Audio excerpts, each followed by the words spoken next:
Meus queridos, a paz do Senhor. Eu sou o diácono Cláudio Machado e esta é mais uma das nossas pequenas reflexões com base na leitura diária da revista Lições Bíblicas da CPAD. Esta é a nossa revista no primeiro trimestre de 2022, lição dos adultos, que tem como título A Supremacia das Escrituras e como subtítulo informa que a Bíblia é inspirada, inerrante e infalível palavra de Deus. Nós estamos diante da lição de número 12. Mais uma semana e a gente termina o trimestre. Vamos falar sobre o Sermão do Monte, viu? Se você ainda não adquiriu a revista, adquira, pois há alguns anos que nós estudamos sobre o Sermão do Monte e agora vamos estudar mais uma vez. E a lição 12, programada para 20 de março de 2022, tem o título As Epístolas Instruem e Formam os Cristãos. As epístolas instruem e informam os cristãos. Como já dissemos inúmeras vezes, estamos no trimestre estudando bibliologia. Nós já tivemos uma visão geral da Bíblia, uma visão geral da própria matéria bibliologia. Nós já entramos nos pormenores da divisão da Bíblia, Antigo e Novo Testamento, o Antigo Testamento que vem em lei, história, poesia, profecia, profeta maior, profeta menor. Nós já passamos por isso aí. Nos evangelhos, nós já estudamos os evangelhos junto com a lei que revelam a Jesus Cristo. Nós estudamos ontem também acerca do evangelho de Lucas. E agora estamos passando pela parte histórica do Novo Testamento, porque Lucas e Atos, escritos por Lucas, narram a história da igreja. Primeiro narra acerca de Jesus Cristo e depois aquilo que Jesus continuou fazendo acerca da igreja. É o assunto que nós estudamos ontem na escola dominical, mostrando que Lucas e Atos são um modelo pentecostal para os dias atuais. Dando sequência, nós agora estudaremos as epístolas que tem no Novo Testamento. E estas epístolas ou cartas, a diferença de uma para outra é que a epístola era uma carta que era passada de mão em mão, e às vezes a carta em si ela era direcionada para uma pessoa. Como nós temos a carta a Tito, que é uma carta pastoral e pessoal. Nós temos as cartas a Timóteo, que também são cartas pessoais e pastorais. Nós temos a carta a Filemon, que é uma carta pessoal, não é uma carta de pastor para pastor, uma carta ministerial, mas é uma carta pessoal onde Paulo intervém por Onésimo. E temos as outras epístolas, as outras cartas que passaram de mão em mão e que ajudam a instruir a igreja. Você há de considerar que quando a igreja foi inaugurada em Atos capítulo 2, a igreja surgiu como uma criança que não sabia o que fazer. Deus então utilizou a instrumentalidade do apóstolo Paulo quando ele disse para Ananias: este é um vaso escolhido para mim, para que certos detalhes acerca da igreja fossem esclarecidos, fossem explicados para os irmãos. Detalhes que ainda hoje a gente não compreende, né? Tem um livro aí, Procura-se Pregador como Paulo. Outro livro, o Evangelho que Paulo jamais pregaria. E a gente percebe que tem muita coisa que é feita hoje, que é dita hoje, que é praticada hoje, que é usada hoje, que não era utilizada naqueles dias, e Paulo nunca disse aquilo. Paulo nunca deu aquela orientação. Mas o tempo, a cultura, a tradição, as interpretações forçadas fizeram com que as pessoas quisessem interpretar de certa forma alguma coisa. Pois bem, a lição 12 ela vem nos mostrar que as epístolas instruem e, além de instruir, formam o cristão. O caráter cristão é formado pela epístola. Haja vista que nós passamos pelo processo da justificação no momento em que aceitamos a Jesus, mas até chegarmos na santificação tem algo intermediário chamado de regeneração, ou seja, é justificação, regeneração, santificação, salvação. A santificação, já que eu toquei no assunto, eu vou explicar. Ela tem a posicional, que é do momento que você aceita Jesus, ou o estado em que você está neste presente momento. Você pode estar no estado de santidade, e tem a final, quando você então alcançará a estatura de varão perfeito.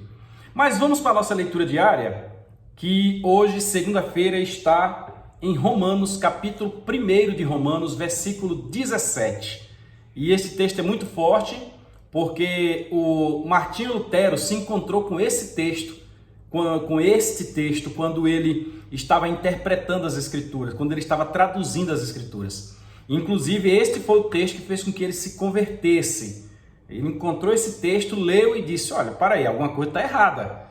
Tanto que por causa desse texto, sem ele compreender o que Tiago estava dizendo, ele chegou a dizer que a epístola de Tiago não passava de uma epístola de palha. Daqui a pouco eu vou explicar para você a diferença do que disse Paulo e do que disse Tiago, infelizmente apontando um erro de interpretação do nosso grande reformador, o homem das 95 teses na catedral, fixadas na parede da porta da catedral de Wittenberg, Martin Luther ou Martinho Lutero. Mas faz parte, é assim mesmo. Vamos para frente, vamos ler o texto aqui. A epígrafe diz: em Cristo descobrimos a justiça de Deus. Qual é a justiça de Deus? Que o justo viverá pela fé. Só isso. Em Cristo descobrimos a justiça de Deus, que o justo viverá pela fé. Vamos ler o texto para que nós comecemos a fazer nosso pequeno comentário. Romanos capítulo 1, versículo 17, fazendo uso da revista Almeida e Corrigida, Bíblia Apologética com Apóstolo, editada pelo ICP, edição ampliada. Eu gosto de falar assim, de explicar detalhadamente, que é para você encontrar um material semelhante. De vez em quando alguém me liga: irmão, a Bíblia tal presta? Lógico que todas prestam. Agora depende muito do fim que você quer. Se você quer falar sobre escatologia, eu indico uma. Se você quer falar sobre arqueologia, eu indico outra. Se você quer falar sobre pentecostalismo, eu te indico outra. E assim por diante. A Bíblia, inclusive, que tem ênfase à predestinação. Então, cada Bíblia tem uma linha. Vamos lá, Romanos 1,17. Romanos 1,16, para situar você, é muito comum, é muito conhecido. Ele diz assim: porque não me envergonho do Evangelho, que é o poder de Cristo para a salvação de todo aquele que crê, primeiro do judeu, também do grego. Romanos 1,16. Eu citei muito esse texto quando eu era novo convertido, fazendo minha confissão de fé. Quando eu queria fazer a confissão de fé, lógico. Agora o versículo 17 de Romanos diz assim: porque, é um porquê junto, não é um porquê separado. Não é um porquê de pergunta, é um porquê de explicação, um porquê de resposta. E quem está dando este porquê é Paulo. Paulo está explicando o texto, dizendo primeiro que o evangelho veio para os judeus e também para os gregos. Por quê? Por que isso? Porque naquela época o evangelho era só para os judeus. Só os judeus poderiam dizer que seriam salvos. Aí Paulo, que foi separado como apóstolo dos gentios, traz esta visão e diz, no versículo 17, porque nele, em Deus, se descobre a justiça de Deus, ou em Cristo, né? Nele, em Cristo, digamos assim, se descobre a justiça de Deus, de fé em fé, de um ato a outro de fé, hoje com fé, amanhã com fé, ontem com fé, de fé em fé, acreditando cada vez mais e conhecendo cada vez mais e prosseguindo cada vez mais, de fé em fé, como está escrito, 2 pontos, mas o justo viverá da fé. Olha que coisa interessante. Esse texto aqui de Romanos, ele tira total, eu disse plena. Infelizmente, alguns são sacerdotes, mas não leem esse texto. Se lessem esse texto aqui, não faziam as suas procissões, levando o povo a acreditar que a procissão vai salvá-los, vai abençoá-los de alguma forma, que não existe. Não faria o povo pagar algumas prendas, não botaria o povo para cumprir alguns sacrifícios, que a Bíblia chama de sacrifício de tolo. Este texto aqui nos deixa claro que é de fé em fé, porque o justo vive pela fé. Ora, nós somos justificados por Deus pela fé. Se fosse por obras, creio que nenhum de nós se salvaria, porque as nossas obras não são boas. O próprio Paulo, falando das suas obras, ele diz bem assim: olha, o bem que eu quero fazer eu não faço, mas o mal que eu não quero fazer, isto é o que eu faço, para dizer que ele era tendente, como eu, como você, como todos nós. Quando nós vamos para Gálatas, escrito pelo próprio Paulo também, no capítulo 5, nós vamos estudar o fruto do Espírito, e nas partes do fruto do Espírito tem um fruto chamado temperança. Ah, irmão, mas eu sou fraco para isso. Não, não é só você que é fraco. Todos nós somos. Mas a Bíblia diz que Jesus em tudo foi tentado. Sendo assim, pela temperança você consegue se controlar. Isso porque precisamos ter ciência que ninguém é salvo pelas obras, nós somos salvos pela graça. E qual é a diferença então que existe entre Paulo em Romanos e Tiago, pastor da igreja de Jerusalém, na epístola, na carta de Tiago?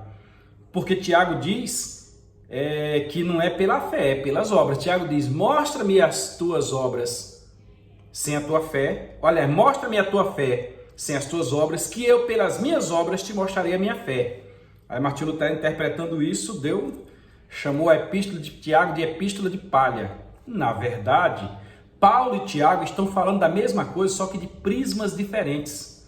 Nós temos Paulo falando do prisma de quem vai entrar na graça. Vai entrar na graça, não entrou na graça, não precisa fazer nada para entrar na graça. É de graça, é pela graça, é pela fé. Não é pelas obras para que ninguém se glorie. Você tem que aceitar de coração a Jesus como Salvador e entregar a Ele o direito de ser o teu Salvador, de te remir, de pagar o preço pelo teu pecado, de te resgatar. É pela graça, é pela fé, não é pelas obras. Agora, uma vez que você entrou na graça, você agora é cristão, você agora é, não estou nem perguntando se você é obreiro, você é cristão? Você declara Jesus como Salvador? Você reconhece que é uma criatura? Aí entra em cena Tiago, pastor da igreja. Então, produza fruto digno de arrependimento, disse Jesus. Produza fruto digno de arrependimento, mostre que você é. Não adianta você dizer eu sou e a prática continuar como se fosse lá atrás, quando você não era. Então, agora você é e você vai produzir. Aí Tiago diz, então me mostre pelas obras quem você é. Se não, fique usando a sua fé, que eu pelas minhas obras vou mostrar quem eu sou. Legal, né? Então, de fé em fé, nós vamos rompendo e aguardando o Senhor vir para nos arrebatar. Olha que legal.